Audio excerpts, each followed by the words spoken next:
Hello my beautiful viewers, welcome back to my YouTube channel Bhagya's Lifestyle Vlogs. So ಇವತ್ತಿನ blog ನಮಗಂತೂ ತುಂಬಾ special blog. ಯಾಕಂದರೆ ಇವತ್ತು ನನ್ನ ಮಗನ ಬರ್ತ್ಡೇ, ಮೈ ಲಿಟ್ಲ್ ಹೀರೋ ಭೂಮಿಗೆ ಬಂದಿರೋ ಸ್ಪೆಷಲ್ ದಿನ ಇವತ್ತು. ಸೊ ಹಂಗಾಗಿ ನಮಗಂತೂ ಇವತ್ತಿನ ದಿನ ತುಂಬಾ ಸ್ಪೆಷಲ್ಲು. ಸೊ ಒಬ್ಬ ತಾಯಿಯಾಗಿ ಇದು ನನಗೆ ತುಂಬಾ ಎಮೋಷನ್ ದಿನ ಅಂತಲೇ ಹೇಳ್ಬೋದಾ. ಬೆಳಗ್ಗೆಯಿಂದ ಮನಗಂತೂ ಏನೋ ಒಂಥರ ಹ್ಯಾಪಿನೆಸ್ ಕ್ರಿಯೇಟ್ ಆಗೈತಿ. ಅದೇ ರೀತಿ ಇನ್ನೊಂದು ಏನಪ್ಪ ಅಂತಂದ್ರೆ, ಇವತ್ತು ನನ್ನ ಮಗನ ಬರ್ತ್ಡೇ ಇದ್ರೂ ಕೂಡ ನಮ್ಮ ಮನೆಯಾಗ ಇವತ್ತು ಕೇಕ್ ಕಟ್ ಮಾಡೋದು, ಬರ್ತ್ಡೇ ಸೆಲೆಬ್ರೇಷನ್ ಯಾವುದೂ ಇರೋದಿಲ್ಲ. ಸೊ ಇದ್ರ ಬಗ್ಗೆ ನಾನು ನಿಮ್ಗೆ ಲಾಸ್ಟ್ ಬ್ಲಾಗ್ನಾಗ ಹೇಳೀನಿ. ಇದೇ ತಿಂಗಳನ್ನ ನೆಕ್ಸ್ಟ್ 27th ಡೇಟ್ಗೆ ನನ್ನ ಮಗಳು ಬರ್ತ್ಡೇನೂ ಐತಿ. ಸೊ ಆ ಟೈಮ್ನಾಗ ನಾವು ಇಬ್ಬರು ಬರ್ತ್ಡೇನೂ ಸೆಲೆಬ್ರೇಟ್ ಮಾಡ್ಕೊತ ಬಂದೀವಿ. ನನ್ನ ಮಗ ನಮ್ಮ ಜೀವನದಾಗ ಬಂದಾಗಿಂದನೂ ಇಬ್ಬರು ಬರ್ತ್ಡೇನೂ ಒಂದೇ ದಿನ ನಾವು ಸೆಲೆಬ್ರೇಟ್ ಮಾಡ್ತೀವಿ, ಒಂದೇ ಮಂತ್ ಇರೋದ್ರಿಂದ. ಸೊ ಯಾಕಪ್ಪ ಅಂತಂದ್ರೆ ಅವರಿಗೂ ಒಂದು ಮೆಮೊರಿ ಆಗಿರ್ತೈತಿ. ಇನ್ನು ಒಬ್ರು ಬರ್ತ್ಡೇ ಬಂತಂದ್ರೆ ಇನ್ನೊಬ್ರು ಬರ್ತ್ಡೇನು ಸಡನ್ ಆಗಿ ನೆನಪಾಗ್ತೈತಿ. ಹಂಗೆ ಅವ್ರಿಬ್ಬರ ಮಧ್ಯೆ ಒಂದು ಒಳ್ಳೆ ಬಾಂಡಿಂಗು ಕ್ರಿಯೇಟ್ ಆಗ್ತೈತಿ ಅನ್ನೋ ಉದ್ದೇಶ ಅಷ್ಟೇ. ಸೊ ಇನ್ನು ಇವತ್ತು ಅವನಿಗೆ ಹೊಸ ಬಟ್ಟೆ ಹಾಕಿ ಸ್ಕೂಲಿಗೆ ಕಳಿಸ್ತೀನಿ. ಸ್ಕೂಲ್ನಾಗ ಅವ್ನು ಆಚರಿಸುವಂಥ ಫಸ್ಟ್ ಬರ್ತ್ಡೇ ಇದು. ಸೊ ಹಂಗಾಗಿ ಹೊಸ ಬಟ್ಟೆ ಹಾಕಿ ಅವನ್ನ ರೆಡಿ ಮಾಡತ್ತೀನಿ. ಹಂಗೆ ಈ ಬ್ಲಾಗ್ ಮುಖಾಂತರ ನನ್ನ ಕಡೆಯಿಂದ ನನ್ನ ಮಗನಿಗೆ ಸ್ಪೆಷಲ್ ವಿಶಸ್ನ ಹೇಳ್ತೀನಿ. ಮಗನೇ, ನೀನು ನಮ್ಮ ಲೈಫಿಗೆ ಬಂದ ದಿನದಿಂದನೂ ನಮ್ಮ ಪ್ರಪಂಚನ ಬದಲಾಗೈತಿ. ನೀನು ಯಾವಾಗಲೂ ಹೀಗೆ ನಗ್ನಗ್ತಾ ಖುಷಿಯಿಂದ ಆರೋಗ್ಯವಾಗಿರೋಕಂದಮ್ಮ ಆ ಭಗವಂತ ಒಳ್ಳೇದು ಮಾಡಲಿ ಅಂತ ಪ್ರೀತಿಯಿಂದ ಹಾರೈಸೋ ಹಾರೈಕೆ ಇದು. ಹಾಗೆ ಈ ಬ್ಲಾಗ್ ಮುಖಾಂತರ ಭಗವಂತನಲ್ಲಿ ನಾನು ಕೇಳ್ಕೊಳ್ಳೋದಿಷ್ಟ, ಹೇ ಭಗವಂತ, ನನ್ನ ಮಕ್ಕಳಿಬ್ಬರಿಗೂ ಒಳ್ಳೆ ಆರೋಗ್ಯ, ಒಳ್ಳೆ ಮನಸ್ಸು, ಒಳ್ಳೆ ಸ್ನೇಹಿತರು, ಒಳ್ಳೆ ಭವಿಷ್ಯನ ಕೊಟ್ಟು ಕಾಪಾಡು ತಂದೆ. ಯಾವಾಗಲೂ ಸಂತೋಷ ತುಂಬಿದ ಜೀವನ ಅವ್ರಿಗೆ ಕೊಡು. ಮಕ್ಕಳ ನಗುವನ ಪ್ರತಿಯೊಬ್ಬ ತಂದೆ ತಾಯಿ ಜೀವನದ ಬೆಳಕಾಗಿರ್ತೈತಿ, ಕಾಪಾಡು ತಂದೆ.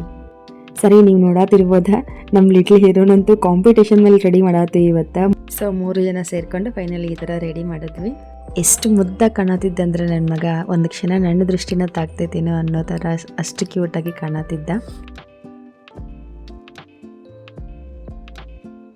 ತಾಯಿ ಋಣನ ತೀರ್ಸೋಕ್ಕಾಗೋದಿಲ್ಲ ಅಂತೇಳಿ ಹೇಳ್ತಾರೆ. ಸೊ ಅದೇ ರೀತಿ ನಾವು ತಾಯಂದರು ಮಕ್ಕಳ ಋಣನೂ ತೀರ್ಸೋಕ್ಕಾಗೋದಿಲ್ಲ. ಆ ಮಕ್ಕಳು ನಮ್ಮ ಮಡ್ಲು ಸೇರಿ ನಮಗೆ ಅಮ್ಮ ಅಂತೇಳಿ ಕರೆದು ಅಮ್ಮ ಅನ್ನೋ ಪಟ್ಟ ಅವರಿಂದ ನಮಗೆ ಸಿಕ್ಕಾಗನೇ ನಾವು ಅಮ್ಮ ಆಗಿರ್ತೀವಿ. ಸೊ ಹಾಗಾಗಿ ಮಕ್ಕಳ ಋಣನೂ ಯಾವ ತಾಯಂದ್ರೂ ತೀರ್ಸೋಕ್ಕೆ ಸಾಧ್ಯನೇ ಇಲ್ಲ. ಸೊ ಇವಾಗ ಅವನ್ನಾಗ ರೆಡಿ ಮಾಡಿದ್ವಿ. ರೆಡಿ ಮಾಡಿ ಸ್ಕೂಲಿಗೆ ಕಳಿಸ್ತೀನಿ. ಇವಾಗ ರೆಗ್ಯುಲರಾಗಿ ಅಸೆಂಬ್ಲಿಗೆ ಸ್ವಲ್ಪ ಲೇಟಾಗಿನ ಜಾಯಿನ್ ಹಾಕಿದ್ದ, ಬಟ್ ಇವತ್ತು ಸ್ವಲ್ಪ ಜಲ್ದಿ ಕಳಿಸ್ಬೇಕಂತೇಳಿ ಜಲ್ದಿ ರೆಡಿ ಮಾಡೀವಿ. ಯಾಕಂದರೆ ಅಸೆಂಬ್ಲಿಯಾಗ ಬರ್ತ್ಡೇ ಸೆಲೆಬ್ರೇಷನ್ ಮಾಡ್ತಾರಲ್ಲ, ಬರ್ತ್ಡೇ ವಿಶಸ್ ಮಾಡ್ತಾರಲ್ಲ. ಸೊ ಹಾಗಾಗಿ ಇನ್ನು ಬಾಕ್ಸಿಗೆ ಅವ್ರ ಮೇಡಮ್ಗೆ ಅಂತೇಳಿ ಜಾಮೂನ್ ಹಾಕಿ ಕೊಟ್ಟೇನಿ. ನಮಗಿಂತೂ ಹೆಚ್ಚು ಖುಷಿ ಪಡಾಕ್ತಿದ್ದೇನೆ ನಮ್ಮ ಆರು. ಅವಳಿಗಂತೂ ಬೆಳಗ್ಗೆ ಎದ್ದಾಗಿಂದನೂ ಅಷ್ಟು ಖುಷಿ, ಅಷ್ಟು ಕ್ಯೂರಿಯಾಸಿಟಿಯಿಂದ ಅದಾಳಕ್ಕೆ ನಮ್ಮ ತಮ್ಮನ ಬರ್ತ್ಡೇ ಅಂಥೇಳಿ. ಸೊ ಸ್ಕೂಲಿಗೂ ನಾನೇ ಕಳಿಸಿ ಬರ್ತೀನಿ ಅಂತೇಳಿ ಅವಳ ಹೋಗಿ ಕಳಿಸಿ ಬಂದ್ಲೆ. ಅವರಿಬ್ಬರನ್ನ ನಾನು ಕಳಿಸಿ ಇಲ್ಲಿ ನಾನು ಟಿಫನ್ ರೆಡಿ ಮಾಡತ್ತೀನಿ. ಇವತ್ತು ಶಾವಿಗೆ ಉಪ್ಮಾ ಮಾಡ್ಬೇಕಂತೇಳಿ ರೆಡಿ ಮಾಡ್ಕೊಳತ್ತೀನಿ, ಅಂದರೆ ಶಾವಿಗೆ ಉಪ್ಪಿಟ್ಟು ಮಾಡತ್ತೀನಿ. ಸೊ ಟಿಫನ್ ಅಷ್ಟೇ, ಇವತ್ತು ಶಾರ್ಟೆಡ್ ಅಲ್ಲ. ಸೊ ಹಂಗಾಗಿ ಟಿಫನ್ ಅಷ್ಟೇ ಅವನಿಗೂ ಡಬ್ಬಿಗೆ ಕಟ್ಟಬೇಕಾಗಿದ್ದು. ಇನ್ನು ಇವತ್ತಂತೂ ಮಧ್ಯಾಹ್ನ ಊಟಕ್ಕೆ ಎಲ್ಲರೂ ಮನೆಯಾಗಿರ್ತಾರೆ. ಶಾರ್ಟೆಡ್ ಆಗಿದ್ದರಿಂದ ಮಕ್ಕಳು ಜಲ್ದಿ ಬರ್ತಾರೆ ಸ್ಕೂಲಿಂದ. ಹಸ್ಬೆಂಡು ಆಫೀಸಿಂದ ಮಧ್ಯಾಹ್ನ ಊಟಕ್ಕೆ ಬರ್ತಾರೆ. ಸೊ ಹಂಗಾಗಿ ಬಿಸಿ ಬಿಸಿಯಾಗಿ ಅಡುಗೆ ಮಾಡ್ತೀನಿ ಮಧ್ಯಾಹ್ನಕ್ಕೆ. ಇನ್ನು ಅರ್ಧ ಸ್ಕೂಲ್ ಇವತ್ತು ರಜೆ ಐತಿ. ಸೊ ಈ ಮಂತಂತೂ ಅವಳಿಗೆ ಫುಲ್ ರಜೆ ಅಂತಲೇ ಹೇಳ್ಬೋದು. ಯಾಕಂದ್ರೆ ಕ್ರಿಸ್ಮಸ್ ರಜೆನೂ ಕೊಡ್ತಾರೆ ಅವ್ರ ಸ್ಕೂಲ್ನಾಗ. ಆಮೇಲೆ ಇವಾಗ ಡ್ಯಾನ್ಸ್ ಫಂಕ್ಷನ್ ಅಂತೇಳಿ ಮನೆ ಆ್ಯನ್ಯುವಲ್ ಡೇ ಆಗಿದ್ದಕ್ಕಾಗಿ 2 ದಿನ ರಜೆ ಕೊಟ್ಟಾರ. ಹಂಗೆ ಅವಳಿಗೆ ಹುಷಾರೂ ಇಲ್ಲ. ಸೊ ರಜೆ ಇದ್ದಿದ್ದಕ್ಕೂ ಅವಳಿಗೆ ಹುಷಾರಿಲ್ಲದಕ್ಕೂ ಸಾಟಿ ಆಗೈತಿ. ಹಂಗೆ ಶಾವಿಗೆ ಉಪ್ಪಿಟ್ಟು ರೆಸಿಪಿ ಅಂತೂ ನಾನು ನಿಮ್ಗೆ ಈ ಬ್ಲಾಗ್ನಾಗ ತೋರ್ಸಕ್ಕೆ ಹೋಗಿಲ್ಲ. ಶಾವಿಗೆ ಉಪ್ಪಿಟ್ಟು ಎಲ್ಲರೂ ಮಾಡ್ತೀರಿ. ಇನ್ನು ಒಂದು 2 ಸಾರಿ ನನ್ನ ಬ್ಲಾಗ್ನಾಗ ಹಳೆ ವೀಡಿಯೋದಾಗ ನಾನು ಆ ರೆಸಿಪಿನ ಶೇರ್ ಮಾಡಿಕೊಂಡು ಹೋದೀನಿ.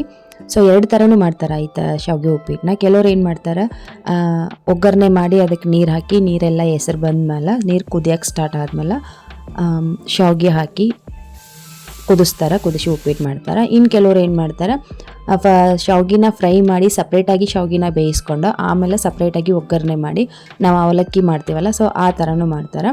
ನಾನು ಮಾಡೋದು ನೀರನ್ನ ಕುದಿಯೋಕ್ಕಿಟ್ಟ ಮಾಡಿರ್ತೀನಿ. ಸೊ ಅದೇ ಟೇಸ್ಟ್ ಕೊಡೋದು. ಯಾಕಂದರೆ ಆ ನೀರಿನಾಗ ಎಲ್ಲ ಥರ ಉಪ್ಪು ಹುಳಿ ಖಾರ ಎಲ್ಲನೂ ಹೊಂದ್ಕೊಂಡಿರ್ತೈತಿ. ಸೊ ಅದು ಶಾವಿಗೆಗೂ ಹೊಂದ್ಕೊತೈತಿ. ಸೊ ಅದು ಟೇಸ್ಟ್ ಆಗೋದಂತೇಳಿ ನಾನು ಅದೇ ಥರನ ಮಾಡ್ತೀನಿ.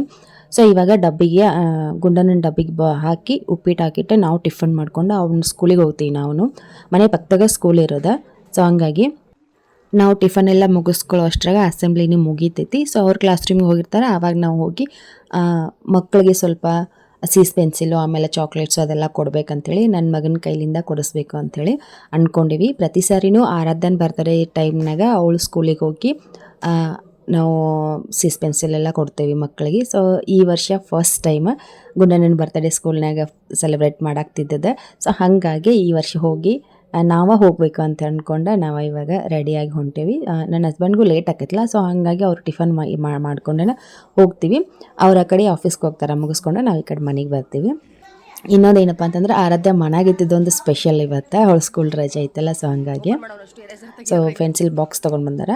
35 ಸ್ಟ್ರೆಂತ್ ಐತೆ ಅಂತ ಹೇಳಿದ್ರು ಅವರ ಮಿಸ್. ಸೊ ಹಂಗಾಗಿ ಒಂದು 4 ಸಿಸ್ ಪೆನ್ಸಿಲ್ ಬಾಕ್ಸು, ಆಮೇಲೆ ಚಾಕ್ಲೇಟ್ ಬಾಕ್ಸ್ ತೊಗೊಂಡು ಬಂದಾರ ಮಕ್ಕಳಿಗೆ ಅಂತೇಳಿ. ಮಕ್ಕಳಿಗೆ ಚಾಕ್ಲೇಟು ಸಿಸ್ ಪೆನ್ಸಿಲು ಕೊಟ್ಟರೆ ಅವರು ಮಕ್ಕಳು ಖುಷಿ ಆಗ್ತಾರೆ.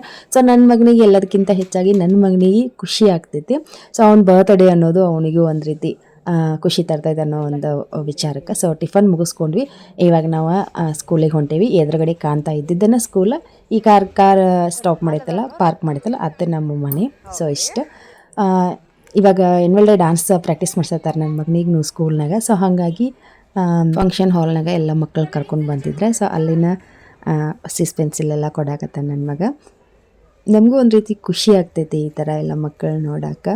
ನಮ್ಮ ಮಕ್ಕಳು ಖುಷಿ ನೋಡ್ತಿದ್ರೆ ನಮ್ಮ ಎಲ್ಲ ಕಷ್ಟ ನೋವು ಮರಿತೀವಿ. ಸಿಂಪಲ್ ಸೆಲೆಬ್ರೇಷನ್ ಆದರೂ ಇದರಲ್ಲೇ ಒಂದು ಅಸಲಿ ಸಂತೋಷ ಇರ್ತೈತಲ್ಲ.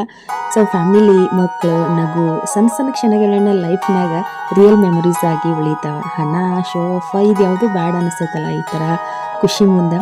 ಸೊ ನಮಗೆ ನಮ್ಮ ಮಕ್ಕಳ ಬರ್ತಡೇ ಎಷ್ಟು ಸಿಂಪಲ್ ಆಗಿದ್ರು ಪೂರ್ತಿ ಮನಸ್ಸಿನಿಂದ ನಾವು ಸೆಲೆಬ್ರೇಟ್ ಮಾಡಿದರೆ ಅದು ಅವರಿಗೆ ಒಂದು ಲೈಫ್ ಟೈಮ್ ಮೆಮೊರಿಯಾಗಿ ಉಳಿತೈತೆ ಅನ್ನೋದು ನನ್ನ ಅನಿಸಿಕೆ.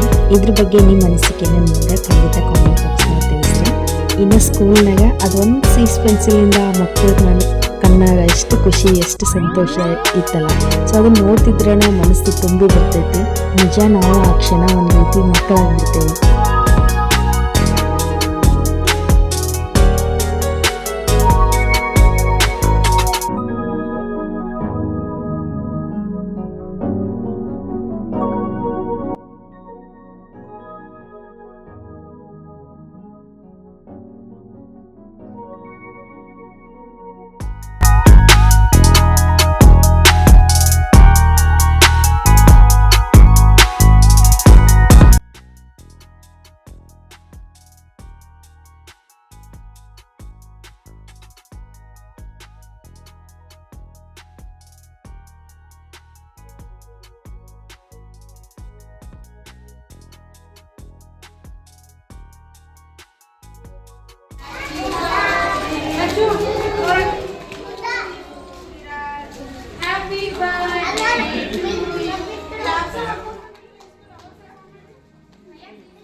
ಇನ್ನು ಹಂಗೆ ನಾನು ಮನೆಗೆ ಬಂದೆ. ಮಧ್ಯಾಹ್ನ ಅಡುಗೆ ರೆಡಿ ಮಾಡ್ಕೊಳತ್ತೀನಿ. ಸ್ವಲ್ಪ ಪಾತ್ರೆ ಇತ್ತು ಟಿಫನ್ ಮಾಡಿದ್ದು, ಅವೆಲ್ಲ ತೊಳ್ಕೊಂಡು ಆಮೇಲೆ ಇವಾಗ ಮತ್ತೆ ಕಿಚನ್ ಕ್ಲೀನ್ ಮಾಡ್ಕೊಂಡು ಅಡುಗೆ ರೆಡಿ ಮಾಡತ್ತೀನಿ. ಇವಾಗ ಫಸ್ಟ್ ನಾನು ಮಡ್ಕೆ ಕಾಳು ಪಲ್ಯ ಮಾಡ್ತೀನಿ. ಮಡ್ಕೆ ಕಾಳು ಪಲ್ಯ ರೆಸಿಪಿ ಅಂತೂ ಸಾಕಷ್ಟು ಸರಿ ನನ್ನ ಬ್ಲಾಗ್ನ ನಾನು ತೋರಿಸೀನಿ. ಸೊ ಹಾಗಾಗಿ ಈ ಬ್ಲಾಗ್ನಾಗಿನ ನಾನು ಆ ರೆಸಿಪಿ ಶೇರ್ ಮಾಡ್ಕೊಳಕ್ಕೆ ಹೋಗೋದಿಲ್ಲ. ಇನ್ನೊಂದು ಏನಪ್ಪ ಅಂತಂದರೆ ಇವತ್ತು ಚಪಾತಿ, ಮಡ್ಕೆ ಕಾಳು ಪಲ್ಯ, ಆಮೇಲೆ ಟೊಮೆಟೊ ರಸಮ್ ಮಾಡತ್ತೀನಿ, ಆಮೇಲೆ ಅನ್ನ ಮಾಡತ್ತೀನಿ. ಸೊ ಇನ್ನು ಒಂದು ರೆಸಿಪಿ ಏನಪ್ಪ ಅಂತಂದರೆ ಸೈಡ್ ನೆಂಚ್ಕೊಳ್ಳೋಕೆ ಒಂದು ರೆಸಿಪಿ ಮಾಡತ್ತೀನಿ ಹಾಗಲಕಾಯಿದ್ದು. ಸೊ ಹಾಗಲಕಾಯಿ ಫ್ರೈ ಅಂತೇಳಿ. ಸೊ ಅದೊಂದು ರೆಸಿಪಿನ ನಾನು ನಿಮ್ಗೆ ಇವತ್ತಿನ ಬ್ಲಾಗ್ನಾಗ ಶೇರ್ ಮಾಡ್ಕೊತೀನಿ ನಿಮ್ಮ ಜೊತೆ. ಸೊ ಒಂದು ಸಾರಿನೂ ನಾನು ಹಾಗಲಕಾಯಿ ಫ್ರೈ ನಿಮ್ಮ ಜೊತೆಗೆ ಶೇರ್ ಮಾಡ್ಕೊಂಡಿಲ್ಲ. ಇನ್ನೊಂದು ಏನಪ್ಪ ಅಂತಂದರೆ ಹಾಗಲಕಾಯಿ ಫ್ರೈ ಎಲ್ಲರೂ ಮಾಡ್ತಿರ್ತೀವಿ. ಸೊ ಇವತ್ತು ನಾನು ಮಾಡೋ ಹಾಗಲಕಾಯಿ ಫ್ರೈ ರೆಸಿಪಿ ಸ್ವಲ್ಪ ಡಿಫ್ರೆಂಟ್ ಆಗಿರ್ತೈತಿ. ಸೊ ಹಾಗಾಗಿ ನೀವು ಮನ್ಯಾಗ ಟ್ರೈ ಮಾಡ್ಬೋದು. ಇನ್ನು ಇವಾಗ ಫಸ್ಟ್ ಪಲ್ಯ ಮಾಡ್ಕೊಂಡ್ಬಿಡ್ತೀನಿ. ಪಲ್ಯ ಸಾಂಬಾರು ಫಸ್ಟ್ ರೆಡಿ ಮಾಡಿಕೊಂಡು ಚಪಾತಿ ಹಿಟ್ಟನ್ನ ಅದು ಇಟ್ಕೊಂಡ್ರೆ ಆಮೇಲೆ ಈಸಿಯಾಗಿ ನಮ್ಮ ಹಸ್ಬೆಂಡ್ ಬಂದಮೇಲೆ ಬಿಸಿ ಬಿಸಿ ಮಾಡಿಕೊಡ್ಬೋದು. ಸೊ ಚಪಾತಿ ಇನ್ನು ಯಾವಾಗಲೂ ಹಾಗೆ ನಾನು ನಾದು ಇಟ್ಕೊಂಡ್ಬಿಡ್ತೀನಿ. ಹಿಟ್ಟು ರೆಡಿ ಮಾಡಿ ಇಟ್ಕೊಂಡ್ಬಿಟ್ಟು ಆಮೇಲೆ ಅವ್ರ ಮಧ್ಯಾಹ್ನ ಊಟಕ್ಕೆ ಬಂದಾಗ ಅವ್ರಿಗೆ ಬಿಸಿ ಬಿಸಿ ಮಾಡಿಕೊಡ್ತೀನಿ. ಇವಾಗ ಸಾಂಬಾರು ಕೊಗ್ಗರ್ನಿ ಮಾಡ್ಕೊಳತ್ತೀನಿ. ಟೊಮೆಟೊ ರಸಮ್ಮು, ಟೊಮೆಟೊ ಸಾಂಬಾರು ರೆಸಿಪಿನೂ ನಾನು ಸಾಕಷ್ಟು ಸಾರಿ ಶೇರ್ ಮಾಡ್ಕೊಂಡಿನಿ. ಬೇಕು ಅಂತಂದ್ರೆ ಇನ್ನೊಂದು ಸಾರಿ ಯಾವಾಗಲಾದರೂ ನಿಮ್ಮ ಜೊತೆಗೆ ಶೇರ್ ಮಾಡ್ಕೊತೀನಿ.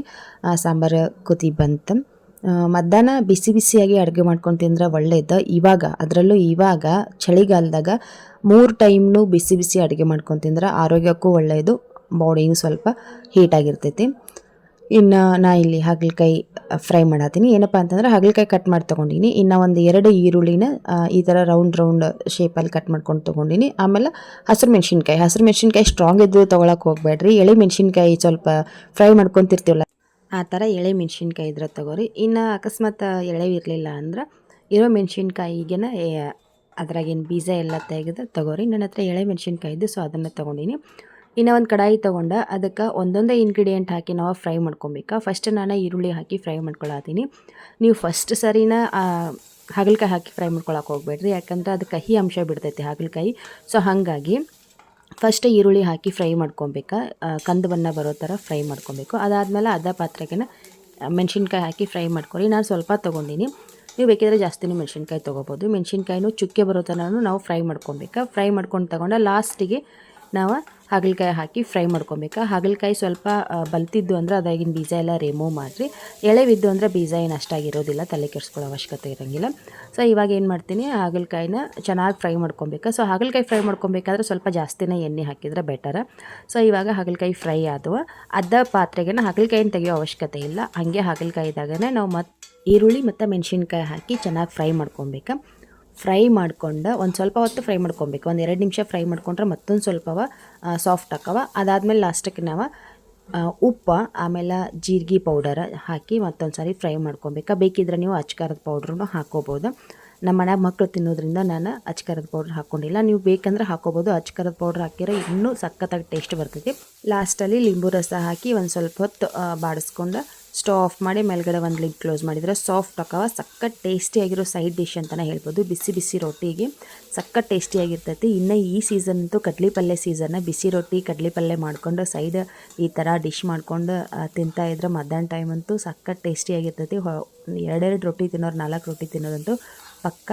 ಸೊ ನೀವು ಮನ್ಯಾಗ ಒಂದ್ಸರಿ ಟ್ರೈ ಮಾಡಿರಿ, ಸಖತ್ ಟೇಸ್ಟಿಯಾಗಿರ್ತೈತಿ. ಸೊ ಯಾವ ಥರ ಟೇಸ್ಟ್ ಬಂತಂತೇಳಿ ನನಗೆ ಕಾಮೆಂಟ್ ಬಾಕ್ಸ್ನಾಗ ಹಾಕೋದು ಮರಿಬೇಡ್ರಿ. ಇನ್ನು ನೀವು ಯಾರಾದರೂ ಈ ಥರ ರೆಸಿಪಿ ಮಾಡ್ತಿದ್ರೆ ಅದನ್ನು ಕೂಡ ಹೇಳ್ರಿ. ಇನ್ನು ಮಧ್ಯಾಹ್ನ ಊಟ ಮುಗಿಸ್ಕೊಂಡು ಒಂದು ಸ್ವಲ್ಪ ಹೊತ್ತು ಕೂತಿರೋ ಟೈಮ್ನಾಗನೇ ಒಂದು ಪಾರ್ಸಲ್ ಡೆಲಿವರಿ ಇತ್ತು. ಇದು ಕಿಚನ್ ಬೇಕಾಗಿತ್ತು ಅಂತೇಳಿ ನಾನು ತರಿಸ್ಕೊಂಡಿದ್ನಿ. ನಿಮಗೆ ಗೊತ್ತೈತಿ, ಹೊಸ ಮನೆಗೆ ಬಂದಮೇಲೆ ಒಂದು ಸ್ವಲ್ಪ ಐಟಮ್ ಬೇಕಾಗ್ತವ, ಏನಕ್ಕೊಂದು ಕೊರತೆ ಇರ್ತೈತಲ್ಲ. ಸೊ ಅದನ್ನೆಲ್ಲ ನೀಗಿಸ್ಕೊಬೇಕಾಕೈತಿ. ಇಲ್ಲಿ ನಮ್ಮ ಮನೆಯಾಗ ಸೆಲ್ಫ್ ಅಷ್ಟಾಗಿಲ್ಲ, ಹಳೆ ಮನೆಯಾಗ ಸೆಲ್ಫ್ ಸಾಕಷ್ಟು ಇತ್ತು. ಮನೆಯಾಗಿನ ಎಲ್ಲ ಪಾತ್ರೆನೂ ನಾ ಅದ್ರಾಗನೇ ಇಟ್ಟಿದ್ದೆ. ಅಷ್ಟು ದೊಡ್ಡ ಸೆಲ್ಫ್ ಅವರ ಕೊಟ್ಟಿದ್ರೆ, ಬಟ್ ಇಲ್ಲಿ ಇರಲಿಲ್ಲ. ಸೊ ಹಾಗಾಗಿ ಸಣ್ಣದೊಂದು ಮಿನಿ ಸೆಲ್ಫ ತರಿಸಿದ್ದೆ ನಾನು.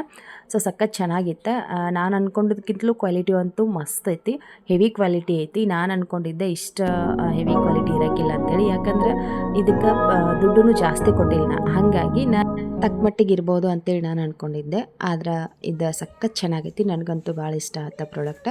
ಸೊ ಇನ್ನು ಮಧ್ಯಾಹ್ನ ಊಟ ಎಲ್ಲ ಮುಗಿಸ್ಕೊಂಡಿದ್ರೆ ನನ್ನ ಹಸ್ಬೆಂಡ್ ಆಫೀಸ್ಗೆ ಹೊರಟು ನಿಂತಿದ್ರೆ, ನಾನು ಇದು ಸ್ವಲ್ಪ ರ್ಯಾಕ್ ಹಾಕಿಕೊಡ್ರಿ ಅಂತಲೇ ಅವ್ರು ಫಿಕ್ಸ್ ಮಾಡಿಕೊಟ್ರೆ ಟೈಲ್ಸ್ನಾಗನ. ಇನ್ನು ಹುಕ್ ಏನು ಕೊಟ್ಟಿರಲಿಲ್ಲ. ನಾನು ಅಂದ್ಕೊಂಡಿದ್ದೆ ಹುಕ್ ಬರ್ಬೋದು ಅಂತೇಳಿ ಒಂದು 4 ಹುಕ್, ಬಟ್ ಹುಕ್ ಇರಲಿಲ್ಲ. ಬೇಕಂದ್ರೆ ನಾವು ಸಪ್ರೇಟಾಗಿ ಹುಕ್ನ ತರಿಸ್ಕೊಬೋದು. ಸಿಗ್ತಾವೆ ಹುಕ್ಸ್. ಒಂದು 100 ರೂಪೀಸ್ ಎಲ್ಲ ಕೊಟ್ಟರೆ ಹುಕ್ಸ್ ಸಿಗ್ತಾವೆ. ಸೊ ಮನೆಯಾಗಿದ್ದು, ಹಾಗಾಗಿ ನಾನು ತರಿಸ್ಕೊಂಡಿರಲಿಲ್ಲ.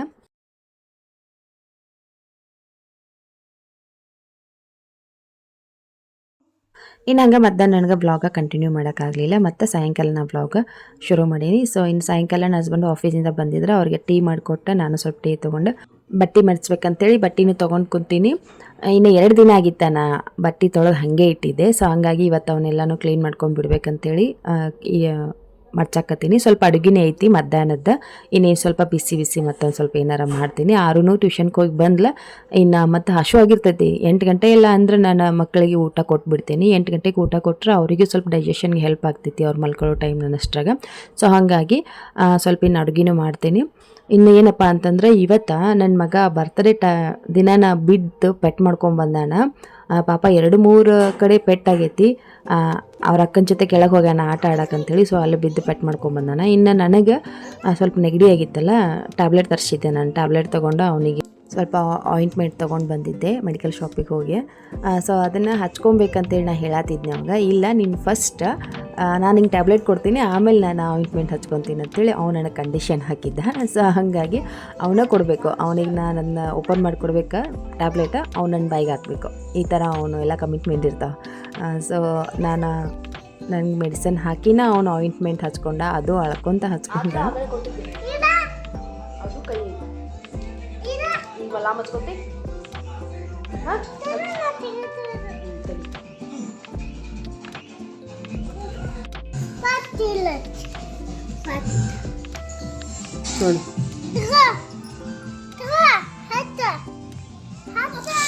ಅಷ್ಟೇ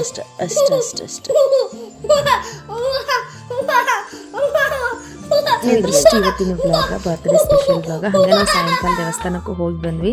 ಅನ್ಫಾರ್ಚುನೇಟ್ಲಿ ಅದು ವಿಡಿಯೋ ಡಿಲೀಟ್ ಆಗೈತಿ. ನನ್ನ ಮಗಳ ಕೈಯಾಗ ಕೊಟ್ಟಿದ್ದೆ ವಿಡಿಯೋ ಮಾಡ್ಬೇಕಂತೇಳಿ. ಅದೇ ನನಗೆ ಸೇವ್ ಮಾಡ್ಕೊಳ್ಳೋದು ಐತಿ, ನನ್ನ ಮೊಬೈಲ್ನಾಗ ಸೇವ್ ಮಾಡ್ಕೊಂಡ್ರೆ ಸೇವ್ ಆಗ್ತೈತಿ. ಸೊ ಅವಳಿಗೆ ಸೇವ್ ಮಾಡ್ಕೊಳಕ್ಕೆ ಬಂದಿಲ್ಲ, ಹಾಗೆ ಅದು ಡಿಲೀಟ್ ಆಯಿತು. ಸೊ ಹಂಗಾಗಿ ಇದ್ರಾಗ ಅದನ್ನ ಅಪ್ಲೋಡ್ ಮಾಡೋಕ್ಕಾಗಿಲ್ಲ. ಹೋಪ್ ನಿಮಗೆ ಈ ವ್ಲಾಗ್ ಇಷ್ಟ ಆಗೈತೆ ಅನ್ಕೊತೀನಿ. ಇಷ್ಟ ಆದರೆ ದಯವಿಟ್ಟು ವಿಡಿಯೋಗೊಂದು ಲೈಕ್ ಕೊಟ್ಟ ನಿಮ್ಮ ಅನಿಸಿಕೆ ಅಭಿಪ್ರಾಯನ ನನಗೆ ಕಾಮೆಂಟ್ ಬಾಕ್ಸ್ನಾಗ ತಿಳಿಸ್ರಿ. ಮತ್ತೆ ಸಿಗ್ತೀನಿ ನೆಕ್ಸ್ಟ್ ವ್ಲಾಗ್ನಾಗ. ಬಾಯ್. Take care. ನೀವು ಯಾರು ಮಾಡ್ಯಾರ? ಯಾರು ಕೆಡವಿದ್ರು ನಿನ್ನ? ಯಾರು ಬೀಳ್ಸಿದ್ರು? ಅಮ್ಮು ಬೀಳ್ಸ್ಯಾಳನ? ನೀನ ಬಿದ್ದಿಲ್ಲ?